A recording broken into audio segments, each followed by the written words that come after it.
Diamond হারবারের আমতলায় তৃণমূল সাংসদ অভিষেক বন্দ্যোপাধ্যায়ের কার্যালয়ে চলল বুলডোজার।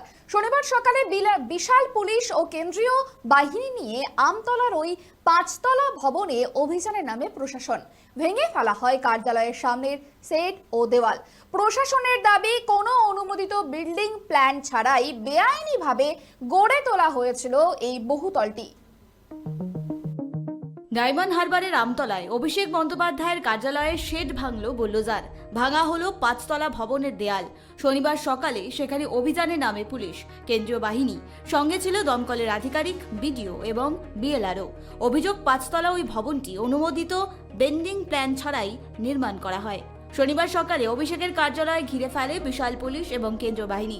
সেখানে উপস্থিত হন বিডিও এবং বিএলআরও সহ প্রশাসন এবং দমকলের আধিকারিক। গার্ডরেলে ঘিরে ফেলা হয় গোটা এলাকা। বেলা বাড়তেই সেখানে এন্ট্রি নেয় 3টি বুলডোজার। সেটির সাহায্যে কার্যালয়ের সামনে থাকা নীল রঙের শেডটি ভেঙে ফেলা হয়। ভবনের সামনে শেড ভাঙার পরে ক্রমে ভেঙে দেওয়া হয় সামনের দেয়াল। সেখানে ততক্ষণে জড়ো হয়েছেন এলাকাবাসীদেরই অনেকেই। কেউ কেউ ভবনের ভেতরে ঢুকে পড়েন। তাদের ভবনের ভেতর থেকে বের করে দেয় পুলিশ। প্রশাসন সূত্রে জানা গিয়েছে, 7 দিনের ব্যবধানে ওই কার্যালয়ে পরপর 2টো নোটিশ দিয়ে যায় প্রশাসনিক আধিকারিকরা। 30শে জুন এবং 7ই জুলাই অভিষেকের কার্যালয়ে নোটিশ দেওয়া হয় দক্ষিণ 24 পরগনা জেলা প্রশাসনের তরফে।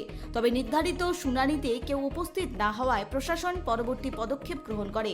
তবে এই অভিযোগ সম্পূর্ণ অস্বীকার করে হাইকোর্ট, সুপ্রিম কোর্টে যাওয়ার হুঁশিয়ারি দিয়েছে তৃণমূল সাংসদ অভিষেক বন্দ্যোপাধ্যায়। 15 তারিখ হিয়ারিং এর জন্য ডাকা হয়েছিল, সেখানেও আমাদের প্রতিনিধিরা গেছিল এবং কিসের বেসিসে কমপ্লেনটা ফাইল হয়েছে, কমপ্লেনের একটা কপি চাওয়া হয়েছিল, সেই কমপ্লেনের কপি জেলা প্রশাসন দিতে পারেনি। এই গত 15 তারিখের কথা বলছি, আজ থেকে 2 দিন আগে। আজকে 18 তারিখ।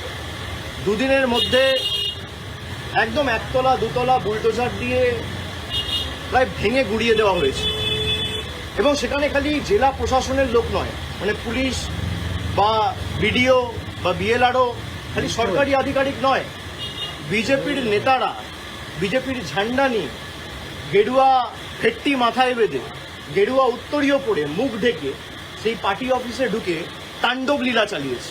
এই সব ভিডিও আমাদের কাছে রয়েছে। আমরা এক্ষুনি চিফ জাস্টিসের মহামান্য প্রধান বিচারপতি যিনি ওএসডি রয়েছেন, তাকে একটি ইমেল পাঠিয়েছি সমস্ত ভিডিও অ্যাটাচ করে।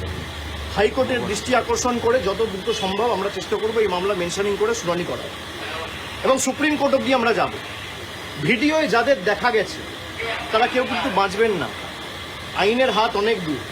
অভিষেকের কার্যালয় প্রসঙ্গে পুর ও নগর উন্নয়ন মন্ত্রী অগ্নিমিত্রা পাল জানিয়েছেন, অভিষেক বন্দ্যোপাধ্যায় তো ভারতবর্ষের আইনের ঊর্ধ্বে নয়। অভিষেক ব্যানার্জি তো ভারতবর্ষের আইনের ঊর্ধ্বে নন। অভিষেক ব্যানার্জি যদি কোনো বিল্ডিং বা কোনো পার্টি অফিস বা কোনো কনস্ট্রাকশন করেছেন যেটা ইললিগাল, সেখানে আমরা সময় দিয়েছি। ওনার বাড়িতেও কিছু এক্সটেনশন করা হয়েছে, সেটাও আমরা সুযোগ দিয়েছি। তারপর যদি সেটাকে ঠিক না করা হয় বা যেটা আমরা দেখি একেবারেই ইললিগাল, সেখানে তো আমরা ডেমোলিশ করবই। এবার শুধু অভিষেক ব্যানার্জি নন, অভিষেক ব্যানার্জি আজকে যুবরাজ বলে তার কথাটা সামনে আসছে। এরকম অনেক বিল্ডিং আছে যেগুলো আমরা নোটিশ পাঠাচ্ছি, এবার আমরা ডেমোলিশ করব। আমরা ইললিগাল বিল্ডিং তারাতলার মতো ঘটনা আমরা আর হতে দেব না। দেখুন, পশ্চিমবঙ্গে এখন আইনের শাসন, শাসকের আইনের দিন শেষ হয়ে গেছে। তো আইনের শাসনে কোনো বেআইনি বিষয় থাকলে সেটা নিশ্চয়ই আইনের যেরকম প্রভিশন আছে সেটাই হবে। সব মিলিয়ে অভিষেক বন্দ্যোপাধ্যায়ের কার্যালয়ে প্রশাসনের এই বুলডোজার অ্যাকশনকে কেন্দ্র করে রাজ্য রাজনীতি যেন সরগরম। একদিকে যেমন আইন ভঙ্গের অভিযোগে অনড় প্রশাসন এবং রাজ্যের মন্ত্রীবর্গ, অন্যদিকে তেমনি এই পদক্ষেপের বিরুদ্ধে আদালতের দ্বারস্থ হতে চেয়েছেন বলেই হুঁশিয়ারি অভিষেকের। এখন দেখার এই হাই প্রোফাইল মামলার জল আগামী কত দূর গড়ায়। KTV বাংলা।